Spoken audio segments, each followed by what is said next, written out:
The sanctuary still wore its holiday finery on this Saturday after Christmas. A copse of artificial trees twinkled with white lights on one corner of the stage, and tall lanterns adorned with ivy lit the aisle beside each pew.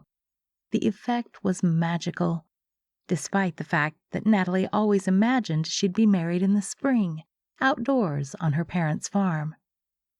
Because David and Natalie have exchanged solemn vows before God and these witnesses, because they have pledged their commitment to each other and have sealed that commitment with this exchange with these rings. Pastor Vickers cleared his throat and looked pointedly at the ornate tattoos encircling the ring fingers of her and David's clasped hands. Natalie suppressed a giggle, and David shot her a stern look that said, "Don't you dare get me started." Pastor Vickers raised his voice, looking solemn. "Now, by the authority vested in me, I pronounce that they are husband and wife. Those whom God hath joined together, let no man put asunder." Natalie had dutifully given her full attention to her parents' pastor through his rather long and, if she were honest, boring remarks. But now she turned to David. Her husband. Finally, her husband.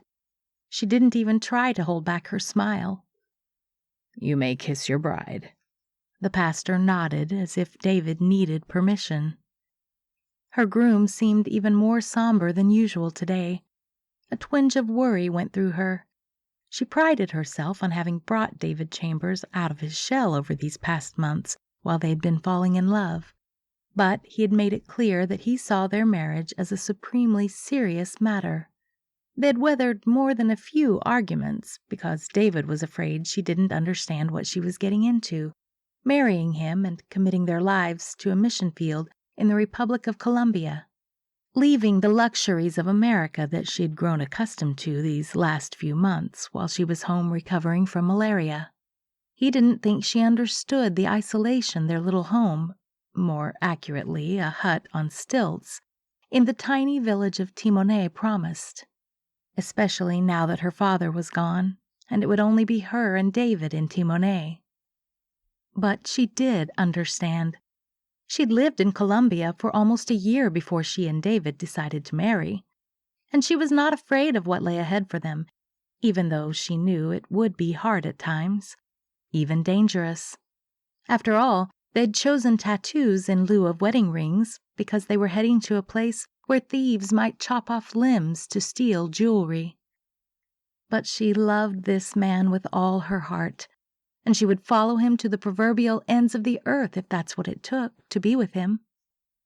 David's jaw tensed, then relaxed, and his gaze softened as he bent and took her face between his palms, his touch profoundly tender. "I love you," he whispered, his lips barely moving, ensuring no one could read them. He brushed a hand lightly over her vintage birdcage-style veil, as if to stroke her cheek.